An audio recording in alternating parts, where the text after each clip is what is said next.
नमस्कार, मैं हूं नेहा श्रीवास्तव। सुबह के 7 बज गए। आप सभी देख रहे हैं सुबह सवेरे और बुलेटिन की शुरुआत मध्य प्रदेश की खबरों के साथ। भोपाल से बड़ी खबर, जहां बीजेपी में शामिल हुए दीपक सक्सेना और सीएम डॉक्टर मोहन यादव की मौजूदगी में उन्होंने शपथ ली है। भाजपा प्रदेश कार्यालय में ली शपथ। और आपको ये भी बता दें कि कुछ दिन पहले कांग्रेस से दिया था इस्तीफा कमलनाथ के करीबी माने जाते हैं दीपक सक्सेना। तो बड़ी खबर इस वक्त की आपको बता रहे हैं, कमलनाथ के बेहद करीबी माने जाते हैं दीपक सक्सेना और अब वो भाजपा में शामिल हो गए हैं। तो भारतीय जनता पार्टी की सदस्यता ले ली है और सीएम डॉक्टर मोहन यादव की मौजूदगी में सदस्यता ग्रहण की है। भाजपा प्रदेश कार्यालय में ली सदस्यता।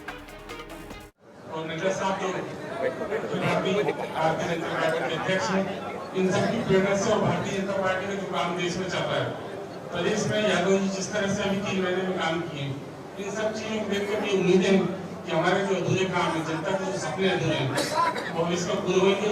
और उम्मीद करता हूँ कि हमारे बुलंद छिंदवाड़ा महंगाई का, भारतीय जनता पार्टी का, हमारे मोदी जी का सबका साथ देगा और हम सब मिलकर आपको सहयोग करेंगे। और आपसे उम्मीद करते हैं जिले का जो विकास हमारा अधूरा रह गया वो आप पूरा करेंगे। यही मेरी आशा है।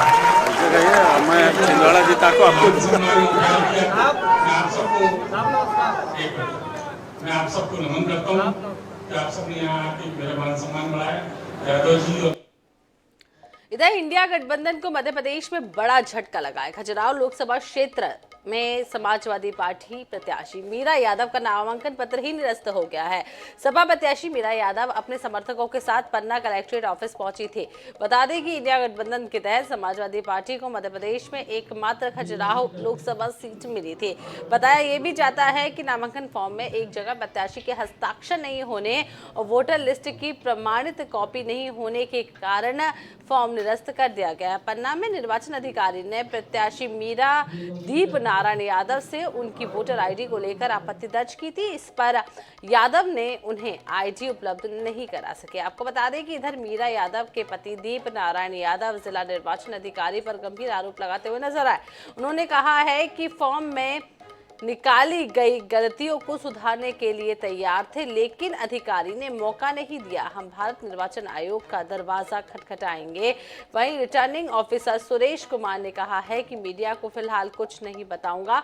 बता दें खजुराहो लोकसभा सीट कांग्रेस ने सपा के लिए छोड़ी थी और मीरा यादव का मुकाबला बीजेपी के प्रदेश अध्यक्ष वीडी शर्मा से होना था। सर अभी सुधार का मौका है, इन टाइम है। हम 3 बजे के पहले हम आपके पास आए हैं। हमारा अगर कोई गलती है तो उसका सुधार कर सकते हैं हम। मैं ये कह सकता हूँ कि कम से कम जो जिम्मेदारी होना चाहिए निर्वाचन प्रक्रिया जुड़े सभी की, मैं कलेक्टर साहब की, कि अगर कोई कमी थी तो वो कल बताते तो हम उसको पूरा कर सकते थे। हाँ, अभी तो यही बोल रहे हैं, तो मैंने कहा लिखित दो आप, पहले हम कोर्ट जाएंगे, हम हाई कोर्ट भी जाएंगे, सुप्रीम कोर्ट भी जाएंगे। अभी हमारी बात चल रही है, हम मुख्य निर्वाचन आयुक्त के पास भी जाएंगे, हम अपनी निवेदन करेंगे। तो लोकसभा चुनाव में बयानों के बाण एक दूसरे पर खूब चलाए जा रहे हैं। मध्य प्रदेश में पूर्व मुख्यमंत्री शिवराज सिंह चौहान ने मध्य प्रदेश कांग्रेस के अध्यक्ष जीतू पटवारी पर तंज कसा और उन्हें जादूगर की संज्ञा ही दे डाली है। ऐसा शिवराज ने क्यों कहा, देखिए इस रिपोर्ट में। शिवराज ने जीतू को बताया जादूगर।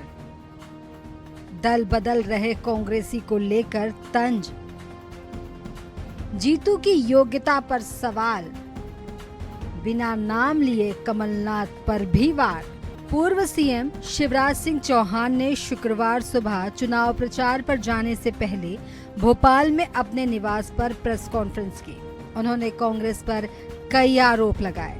शिवराज ने कांग्रेस के प्रदेश अध्यक्ष जीतू पटवारी पर कटाक्ष करते हुए कहा, वे ना जाने कैसा जादू करते हैं, सब गायब हो जाते हैं। छिंदवाड़ा वाले गायब होते होते रह गए। अब पता नहीं जीतू भाई कैसा जादू करते हैं कि लोग गायब हो जाते हैं। छिंदवाड़ा वाले भी गायब होते होते रह गए। कांग्रेस में कौन बचेगा इसका कोई ठिकाना मुझे लगता नहीं है। अब वो ढूंढे कहाँ होंगे। हालांकि शिवराज ने बीजेपी ज्वाइन कर रहे विपक्ष के नेताओं को लेकर ये भी कहा कि भाजपा पुनः निर्माण का आंदोलन है। देश की सेवा के लिए जो भी साथ आना चाहता है स्वागत है, लेकिन उन्होंने जीतू पटवारी पर जो तंज कसा उस पर जवाब देने में कांग्रेसी भी पीछे नहीं रहे। तो विधानसभा के चुनाव में शिवराज सिंह जी का जो जादू चला है पूरे प्रदेश में, वो कहाँ है आज की तारीख में? उनको भारतीय जनता पार्टी ने किस हाशिए में ला के रख दिया है, इसके बारे में भी चिंतन करें। जीतू पटवारी की चिंता न करें, हम सब उनके नेतृत्व में कांग्रेस को मजबूत करने के लिए अलग तरीके से अलग जगाने में लगे हुए हैं।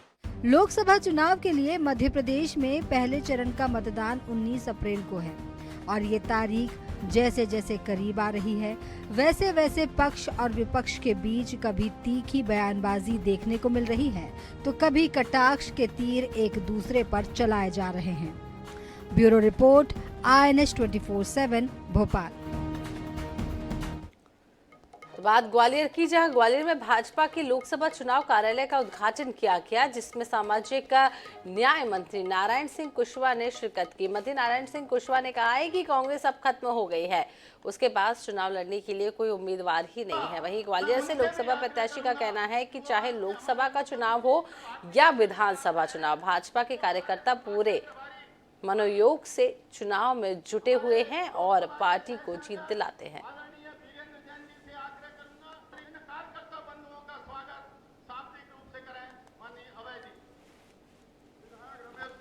मोहन सिंह राठौर साहब,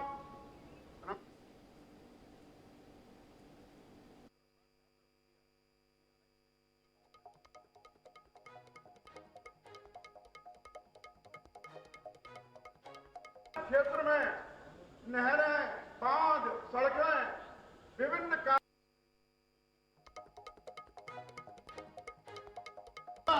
मैं उनसे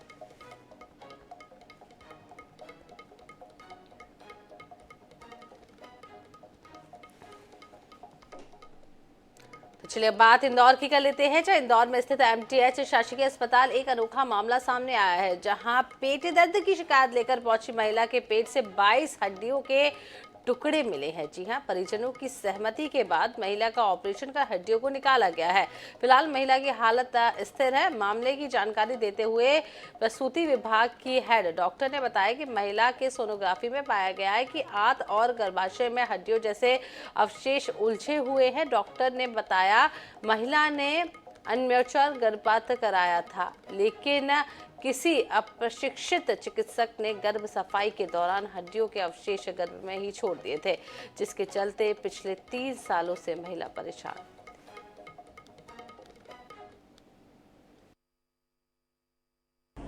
अभी तक इसमें अज्ञानता के अलावा वो सोचते हैं कौन डॉक्टर के पास जाए, और डॉक्टर उनको डांटते भी हैं कि अब आपके 4 बच्चे हैं, आपने बच्चा क्यों लाया। कहीं ना कहीं इनमें एक भय भी है। कॉपर्टी से लोगों में एक भयंकर भय है जो बोल बोल के भी नहीं हटता है। उनको लगता है ये सीधा परफोरेट होके आंतों में जाएगी। ये एक बहुत बड़ा कारण है। दूसरा, जो मेडिकल ऑफिसर्स या जो भी क्वैक्स हैं, जो नीम हकीम हैं, जो सिस्टर्स हैं, जो अप्रशिक्षित हैं, जो कुछ भी नहीं है, लेकिन और कुछ केमिस्ट, वो बिल्कुल ओवर द काउंटर दवाइयाँ दे देते हैं। हमारे पास अभी पिछले 10 सालों में जितने तो MTP जो आके गर्भपात कराना, जो एकदम सही हालत में आने के बजाय गिरे हुए, आधा गिरा हुआ बच्चे वाले, उससे 2 गुने आते हैं। हमारे पास अगर एक महीने में MTP 15 से 20 होती हैं तो ये अधूरे गिरे हुए 80 होते हैं।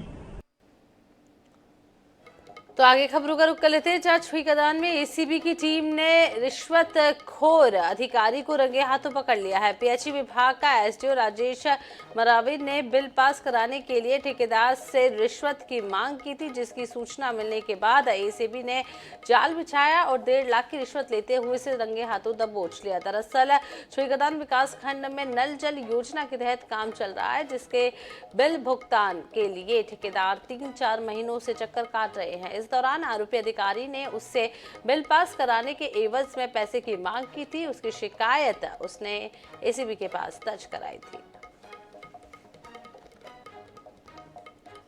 तो बात ग्वालियर की, जहां सेंट्रल जेल से एक नया वीडियो सामने आया, जिसमें जेल से छूटे शख्स ने जेल प्रशासन की पोल खोलकर रख दी है। शख्स ने वीडियो जारी कर जेल प्रबंधन पर गंभीर आरोप लगाए हैं। शख्स ने वीडियो में बताया है कि जेल के अंदर अंडर ट्रायल मुजरिमों से जबरन काम कराया जाता है। काम से बचने के लिए 10,000 से लेकर 1 लाख तक की रकम वसूली जाती है। वीडियो में शख्स ने बताया है कि जेल में अवैध मादक पदार्थों की एक रेट लिस्ट है, जिसमें 600 रुपए में बड़ी पैकेट, 450 रुपए में तंबाकू और 250 रुपए का गुटखा और 500 रुपए के सिगरेट के डिब्बे भी दिए जाते हैं। कृपया मेरी बात पर सभी लोग ध्यान दें। मैं जेल से रिलेटेड कुछ जानकारी देना चाहता हूं। ये जानकारी सब लोगों पर पहुंचे। जेल के अंदर इस समय 2 ही लोग पावरफुल है। एक है प्रशासनिक जेलर अनिरुद्ध सिंह नरवरिया और दूसरे हैं रोहित शर्मा। प्रशासनिक जेलर का मतलब होता है कि जेल पूरी कंट्रोल उन्हीं के हाथ में रहती है, जबकि अधीक्षक इनसे बड़े होते हैं। तो अधीक्षक साहब बुंदेलखंड के रहने वाले सीधे आदमी है और सच्चे आदमी है, बहुत ईमानदार व्यक्ति हैं।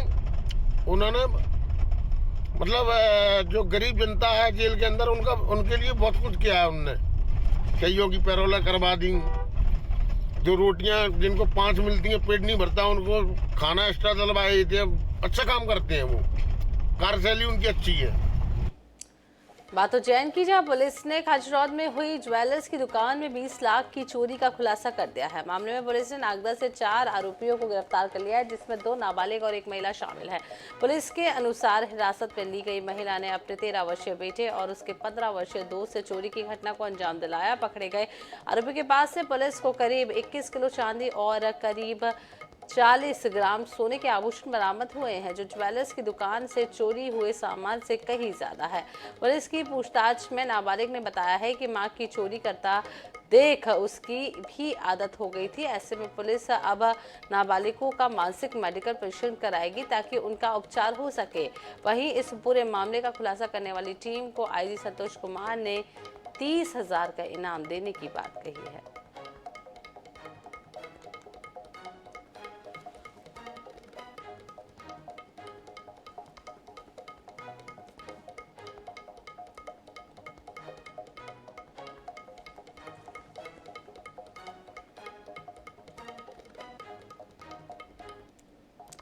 चलिए अब रुख भोपाल का, जहां से बड़ी खबर आपको बता दें, रक्षा मंत्री राजनाथ सिंह का आज मध्य प्रदेश दौरा। सिंगरौली और सीधी में जनसभा को करेंगे संबोधित।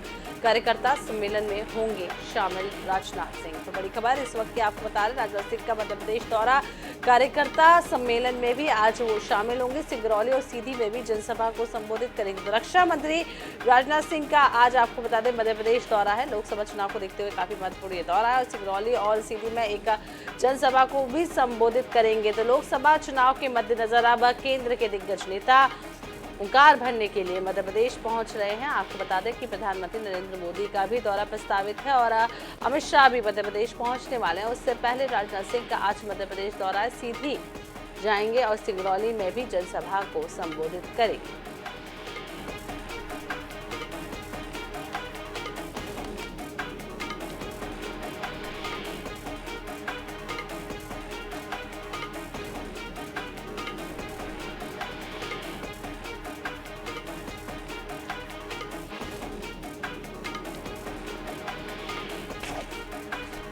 तो सिंगरौली और सीधी में जनसभा को संबोधित करेंगे राजनाथ सिंह। कार्यकर्ता सम्मेलन में भी शामिल होंगे राजनाथ सिंह।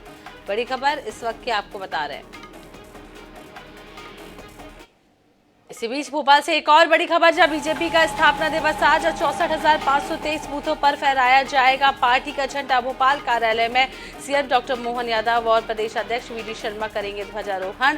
भाजपा के कई पदाधिकारी होंगे शामिल। भोपाल के बूथ पर पहुंचकर लाभार्थी करेंगे चर्चा। तो भाजपा के कई पदाधिकारी भी शामिल होंगे। भोपाल से खबर बता रहे, बूथ पर पहुंचकर लाभार्थी से चर्चा करेंगे। बीजेपी का स्थापना दिवस है आज और जिसको लेकर आपको बता दें कि आज 64,523 बूथों पर फहराया जाएगा पार्टी का झंडा।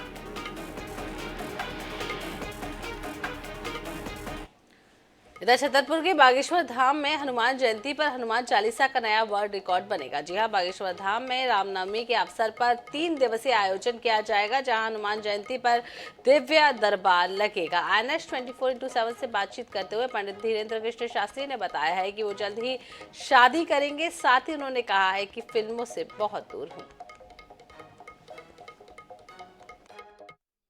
हम लगातार कई बार कई चीजों पे सवाल उठाते हैं, लेकिन उन सवालों के जवाब देने के लिए सबसे पहले मैं घड़ी दिखाता हूं आपको। मध्य रात्रि के 12:30 बज रहे हैं और मैं इस समय बागेश्वर धाम में मौजूद हूं, जहां पर पंडित धीरेन्द्र शास्त्री सरकार का दरबार लगा हुआ है। 12:30 बजे की ये ऊर्जा हम सुनना चाहेंगे एक बार। अगर आप लोग भगवान का एक बार नाम लेंगे, सीताराम, यह ऊर्जा आपको बता रही है धर्म की शक्ति क्या है, और यही सबसे महत्वपूर्ण बात है। और एक धर्म की शक्ति को हम ऐसे समझ सकते हैं कि आप पूरे समय भक्तों के जवाब दे रहे हैं। रात्रि के 12:30 बज रहे हैं, इतना उत्साह, इतनी ऊर्जा आती कैसे है?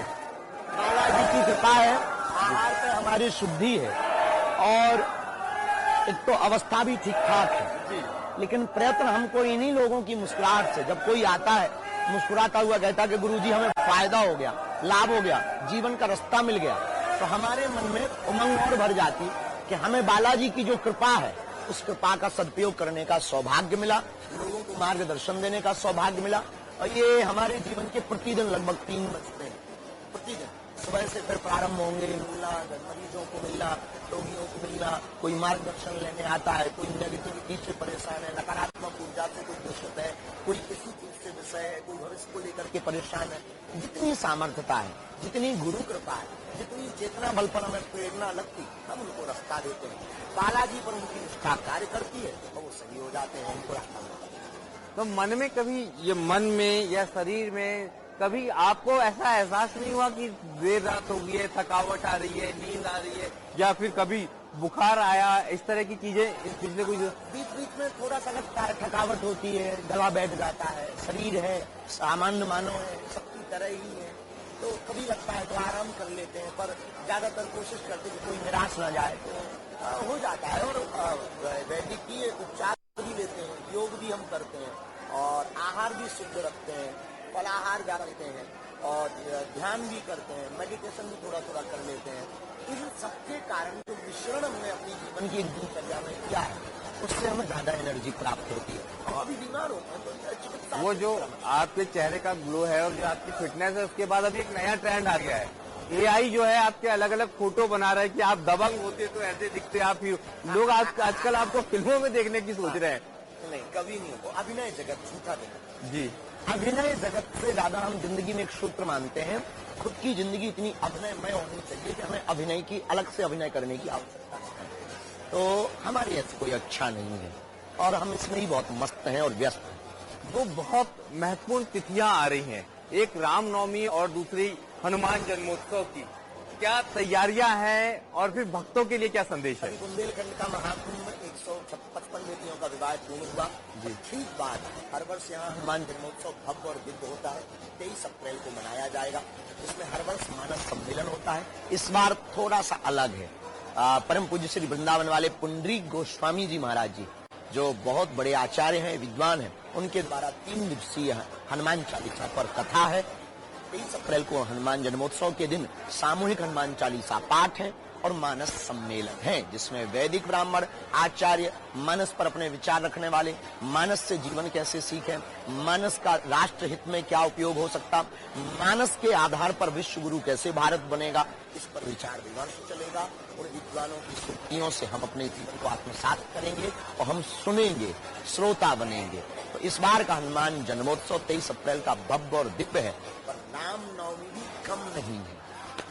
तो पूर्व में ही आपके वीडियो के माध्यम से हम शुभकामनाएं देते हैं 2024 की रामनवमी महोत्सव की और हनुमान जन्मोत्सव। ये पहली बार है अयोध्या में भगवान राम की स्थापना के बाद जो अवसर आया है, तो ये और अद्भुत हो जाता है। भारत के लिए बहुत बड़ा दिवस है ये, इस बार की रामनवमी के लिए 22 जनवरी भारत के लिए का इतिहास बनी थी, विश्व में एक इतिहास बनी थी, वैष्णव भक्तों, राम भक्तों के लिए एक इतिहास बनी थी। पूरी दुनिया ने उस नजारे को देखा और उसके ठीक बाद ये पहली रामनवमी आ रही है, तो निश्चित रूप से उनकी जो ऊर्जा है वो डबल होगी, दुगुनी होगी, उत्साह होगा, आनंद होगा, उमंग होगा। हर घर व्यक्ति अपना अयोध्या की वो उनकी झांकी को सजोएगा, फिर से नया करेगा, ताजा करेगा, हिंदुत्व की फिर से एकता दिखाएगा।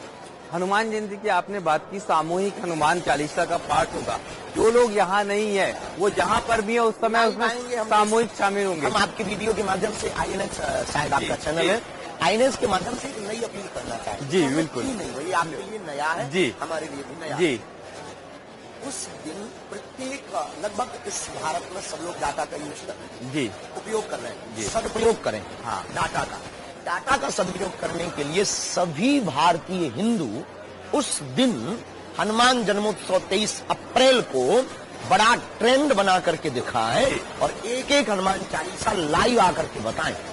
ये बहुत महत्वपूर्ण बात है, मैं एक बार फिर बता दूं, और बहुत बड़ी अपील है और बहुत सात्विक, सामूहिक और ऊर्जावान अपील है। और उनकी जिनको आप सब मानते हैं, खुद आचार्य धीरेन्द्र शास्त्री जी हनुमान जयंती के दिन लाइव रहने वाले हैं और सभी लोग अपने मोबाइल डाटा का उपयोग करके लाइव जुड़ सकते हैं, यानी उस सकारात्मक ऊर्जा को उतना ही प्राप्त कर सकते हैं अगर आप यहाँ भौतिक रूप से मौजूद नहीं है। एक जुड़ने से ज्यादा वो अपने घर से लाइव वो खुद आए लाइव, जी, और एक एक हनुमान चालीसा पाठ वो अपनी सोशल साइट पे अपलोड करें लाइव। खुद एक एक हनुमान चालीसा पाठ अपलोड करना है, खुद लाइव आना है, यानी कि हमको ये बताना है, एक तो उस शक्ति का एहसास करना है और ये रिकॉर्ड की तरफ बढ़ सकते हैं, और एक ऐसा रिकॉर्ड जो सनातनी और सात्विक रिकॉर्ड है। एक अनूठी पहल पूरे देशवासी इसमें कर सकते हैं जो बहुत महत्वपूर्ण है। मैं थोड़ा सा आगे बढ़ूंगा। पिछले बार आपसे मुलाकात हुई थी, आपने हमारा सूट बूट सिलवा दिया। बहुत ही जल्दी बारात लेकर के जाएंगे। दूसरी बार छोटा तो नहीं हो जाएगा? बड़ा ही रहेगा, इतना ही रहेगा, ज्यादा घटेगा बढ़ेगा। मैं मोटा हो रहा हूँ इसीलिए। एक और जो बहुत मैं लगातार पिछले 1 से 1.5 बरस से एक देख रहा हूँ कि ये साल बहुत राजनीतिक घटनाक्रमों का साल है। इन राजनीतिक जी चुनाव चलते रहे। इस बीच में हम ये समझना चाह रहे हैं, लोगों के लिए एक सामान्य सी बात है, लोग बड़ी बहस में उलझ जाते हैं आजकल कि धर्म की राजनीति हो रही है, सियासत की, धर्म की सियासत और राजनीति हो रही है। इसको लोगों को किस तरह से देखना चाहिए? बड़ी उलझन में मुझे लोग दिखते हैं, ट्रेन में, प्लेन में, जहाँ बात करता हूँ। राजनीति पे हम बहुत ज्यादा बोलते हैं क्योंकि वो हमारा विषय है, हमारा विषय सनातन हिंदुओं की एकता है। हमें इनको जगाना है, क्योंकि कोई भी शक्ति को बताना है और समझाना है। राजनीति अपने बौद्धिक बल के हिसाब से लोगों को मतदान बहुत आवश्यक है। जी, जिस दिन भी आपके यहाँ मतदान हो, मतदान करने अवश्य जाएं। पहले वोट, बाद में कुछ और काम। राष्ट्र हित में आपको मतदान करना चाहिए, विवेक और विचार के साथ। अगर हम देखें लगातार, क्योंकि लोगों की जानकारी के लिए हम चाहते हैं, विदेशों में भी कई सारे आपके आगे कथा वाचन होंगे, भ्रमण होंगे, कुछ निश्चित कार्यक्रम हो जो पूरी दुनिया की जानकारी। नेपाल का निश्चित है, 18 तारीख से हम नेपाल में 22 तारीख तक 5 दिवसीय हनुमान कथा पे चर्चा चतरा में करने वाले हैं। नेपाल में होने वाली है। उसके बाद जहाँ भी जाएंगे और एक दिव्य दरबार भी इस बीच में बागेश्वर धाम पे 11 अप्रैल से 15 अप्रैल तक दरबार है, 22 अप्रैल से 24 अप्रैल तक दिव्य दरबार। 22 अप्रैल से 24 अप्रैल तक दिव्य दरबार है। और रुकेंगे एक छोटे से ब्रेक के लिए। ब्रेक के बाद देखेंगे छत्तीसगढ़ की खबरें।